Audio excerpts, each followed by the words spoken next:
A reading from the second book of Kings.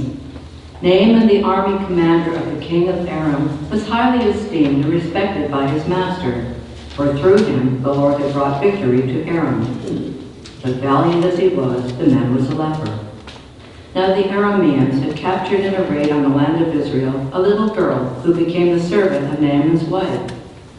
"If only my master would present himself to the prophet in Samaria," she said to her mistress, "he would cure him of his leprosy."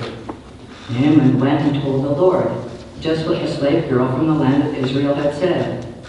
"Go," said the king of Aram, "I will send along a letter to the king of Israel." So Naaman set out, taking along 10 silver talents, 6,000 gold pieces, and 10 festival garments. To the king of Israel he brought the letter which read, "With this letter I am sending my servant Naaman to you, that you may cure him of his leprosy." When he read the letter, the king of Israel tore his garments and exclaimed, "Am I a God with power over life and death, that this man should send someone to me to be cured of leprosy? Take note, you can see he is only looking for a quarrel with me." When Elisha, the man of God, heard that the king of Israel had torn his garments, he sent word to the king, "Why have you torn your garments? Let him come to me and find out that there is a prophet in Israel." Naaman came with his horses and chariots and stopped at the door of Elisha's house. The prophet sent him this message, "Go and wash 7 times in the Jordan, and your flesh will be healed, and you will be clean."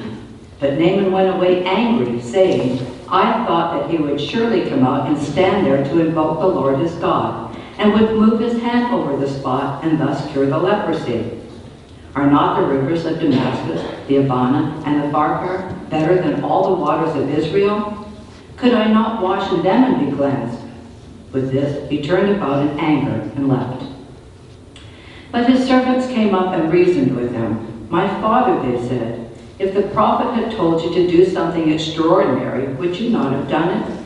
All the more now, since he said to you, 'Wash and be clean,' should you not do as he said?"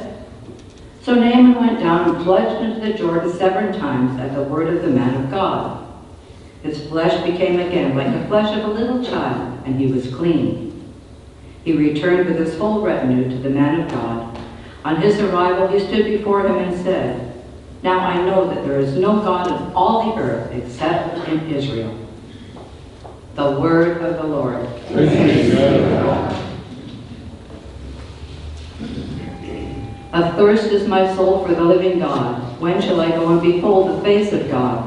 Athirst is my soul for the living God. When shall I go and behold the face of God? As the hind longs for the running water, so my soul longs for you, O God.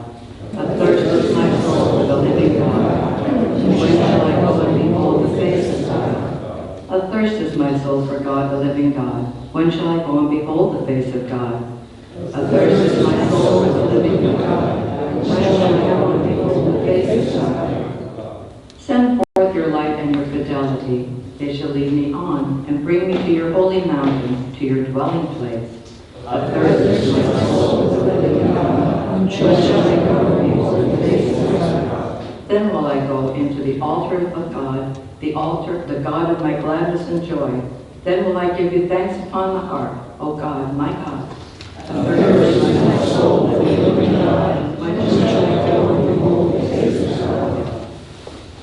Praise to you, Lord Jesus Christ, King of endless glory. Praise to you, Lord Jesus Christ, King of endless glory. I hope in the Lord, I trust in his word. With him there is kindness and plenteous redemption. Praise to you, Lord Jesus Christ, King of endless glory.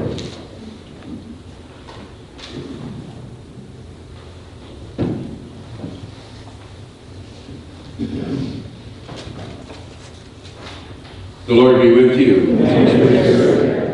A reading from the Holy Gospel according to Luke.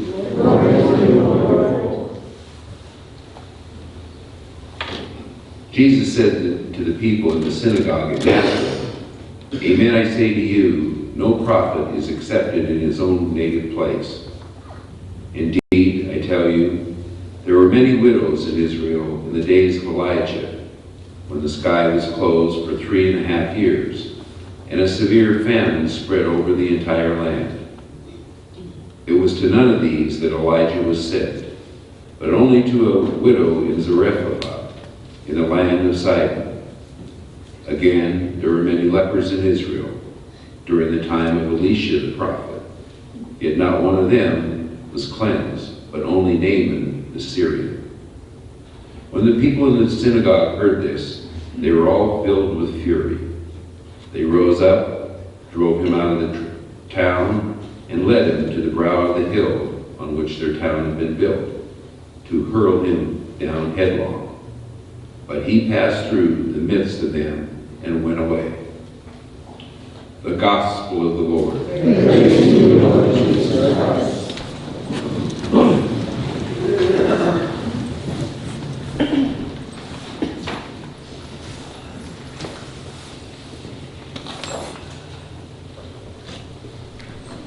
Good morning. Well, today's readings obviously are about healing, but they're also about a hero who too often can go overlooked at our peril. And I would say that hero was in the first reading, and that hero is a little girl. She doesn't get much mention, but without her, nothing would have happened. And without her, Jesus would not have had a Naaman to proclaim to his own townspeople. Think about it. We're told that Naaman's wife had a servant, a little girl who was captured by the Arameans on a raid of Israel. This little girl was stripped of her family and put into slavery. Today we call that trafficking. This is who she is. She has lost everything she has loved. She has become a slave. And yet, she can experience the pain of the suffering of her master. And she approaches her mistress and says, there is a prophet in Israel named Elisha who can heal your husband. Now think about it. If she had not had the courage and the love to approach her mistress, there would have been no healing. There would have been no healing. This little girl was able to work through the agony of being a slave and speak on behalf of her slave owner. And she was what we call one of the little ones. And as I say that, I couldn't help but think of Mary and her Magnificat, and how she says, my soul proclaims the Lord, and my spirit finds joy in God my Savior, because God has looked upon this servant in her lowliness, and all generations will call me blessed. Mary, too, was one of the little ones, and yet trusted that God could work through her, just like that little girl. And I think, unfortunately, far too many of us think that we are the little ones. Someone else can be used better than me. Think of what our world might be like if every one of us woke up each day with the enthusiasm to say, I can do some things today, tomorrow, and in all the days to come to help bring God's kingdom. There's a hero in today's gospel stories, and it's a little girl who was a slave. Keep that in mind as you embrace this day and all your tomorrows.